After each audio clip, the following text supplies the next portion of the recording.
Dunyoda har xil insonlar bor va ularning qo'llari har xil yumushlarni bajaradi. Go'dakligimizdan mehrli qo'llar bilan parvarish qilishadi va doim halollikka yetaklashadi.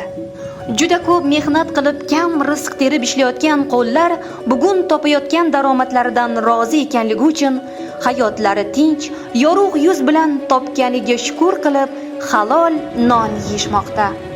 Nimalarningdir evaziga ko'p daromad qilib halovatini, tinchligini yo'qotish tarafdori bo'lmaganlar bugun jamiyatning haqiqiy egalaridir. Ularning qo'llari qanchalik kir bo'lmasin, ular eng toza qo'llardir. Ular eng halol qo'llardir. Misol uchun, qassobning qo'li qon bo'lishi mumkin, sotuvchining qo'llari kir, ayollarning pishir kuydirdan qo'llariga rang tegishi mumkin. Talabalarning qo'li siyoh bo'lsa, sotuvchilarning qo'li dog' bo'lishi mumkin. Zahmatkash dehqonlarning qo'li esa loy bo'ladi.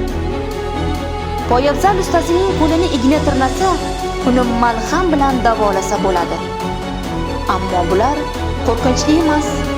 Chunki bu dog'larni suv bilan yuvsa ketadi.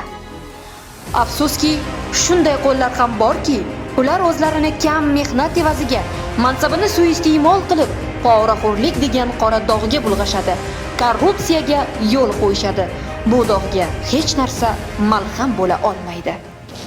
Agar bizning qo'llarimiz halollik bilan ishlasa, jamiyatdagi qo'llar bizdan o'rnak oladi. Agar biz bir umr o'chmaydigan korrupsiyaning bo'yog'iga qo'limizni botirsak, qo'limizga kishanni solsak, u bo'yoq hech qachon yuvib bo'lmaydigan dog'ni olib keladi. Qo'llaringizni asrash o'z qo'lingizda.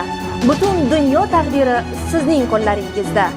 Biz birgalikda korrupsiyaga qarshimiz.